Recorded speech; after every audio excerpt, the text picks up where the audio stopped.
So guys, we're gonna be doing a modified on this thing, the secondary pump. This is secondary bucket pump. And what happened is, during the force vibration scenario, this is the thing here. The bushing that holds the rubber that holds the bolt in connection to the frame also. Attached to the frame. It's broken anymore, as you can see. It's not holding anymore. So we're gonna do something for it. Like we're gonna modify it, do something. Like we don't have to like buying a brand new for a thing because that thing's still good. So we just have to do something on it. So position on that one is like this thing here. So it has to be like that. Okay, like that. But the thing now, since it's broken, so we might have to replace like direct bolt, no? So we're gonna have to modify it. Like we have to take this off like so, each one, and we're gonna drill here and drill on the other side as well. So we're gonna removing the whole thing, and we're gonna drill here, drill each one here, and it should be attached directly without the bushings with the rubber, because if not, then we cannot do nothing. We need to do this. So we'll not buy another one like bushings, and it's very hard to find for that kind of thing. So here we're gonna have more position here. So this is like we're gonna be drilling here. This is the perfect size for it. Okay. So it will take a little bit longer.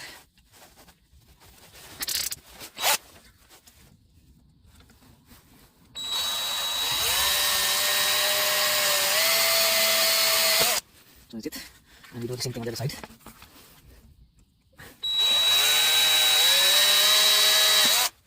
There are 3 pillars in here that we're gonna drill. This only plastic thing. That's it. Once you've done that, I'm gonna look for a bolt, probably a 10mm bolt, long enough to accommodate this thing here. So we're gonna remove this. Not like this anymore. So the thing is, we're gonna put it directly like that. It's a little bit tricky because there's not much space in here. And then we put this in here, and it's very tricky thing because not much space, and it's also made a tiny nuts that going in here. So it's not easy. I have to re-engineer this one. So we're gonna find out how to do this. Maybe we cut this into half, and this we can put in here. Okay, let's do it. So we cut the nut into half, so we can put it in the secondary side.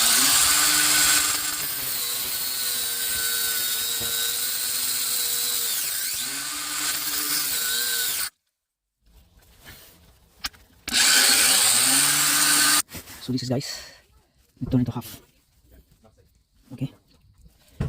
So half, purpose of the one is just to get in here. See this here? Yeah. And the other side as well. Okay. So that's the thing we're gonna do here. See that? So that's how you modify your secondary pump. With the fitting rubber in here. Okay. So tighten that after. Once you put all the screw back together, then you're gonna tighten that one after. So tension first. We're gonna position all the 3 bolts here. And then, yeah, we're good to go. So guys, we're in. So this is how you modified your secondary pump. Since this bushing here, the rubber that attached to a Selkins bolt that is like that, since it's broken, and God knows, if you order this part here, it's gonna be, you have to wait for days or weeks maximum. So in order to keep this car going, or to keep this secondary blower going, that being attached to the frame here, so you need to direct, like as we did here, and there is half of the nut here that is very tiny nut. We cut it into half, like this one here, so it will get inside. And then once it gets inside, you can now tighten this bolt without any problem. So tighten it down. So here, we're trying to tighten now. Okay, tighten it. And we will see here how it's going. To prevent it from turning, you have to put a flathead screwdriver here. Flathead screwdriver, like that, just to counter the rotation. If it is complete, it will counter. Not move like that. And now it's in. As you can see, it's in. Alright. So it's gonna be a little bit loose. Then what you need to do is we're gonna put washer on the outside of the bolt. So if that will give us the room. Okay. So we're gonna have to put washer outside the bolt. So we can put washer in. So here, guys, we put the washer on the outside. Okay, that will give us room to tighten it.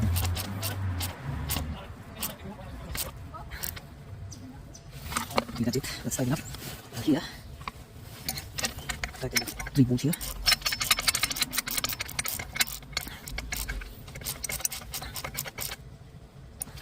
It's tight.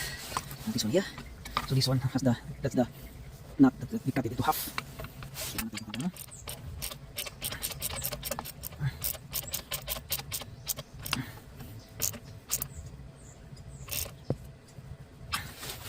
So that's it, guys.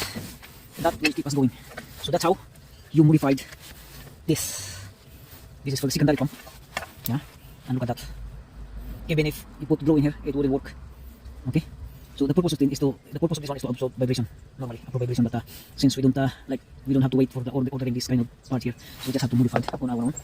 Like as you can see here, we put the bolt on its own, direct, still solid, rock solid. So there's no problem with it. Okay. So yeah, that's the thing. We do what you need to do, guys. Okay, so that's it. And then yeah,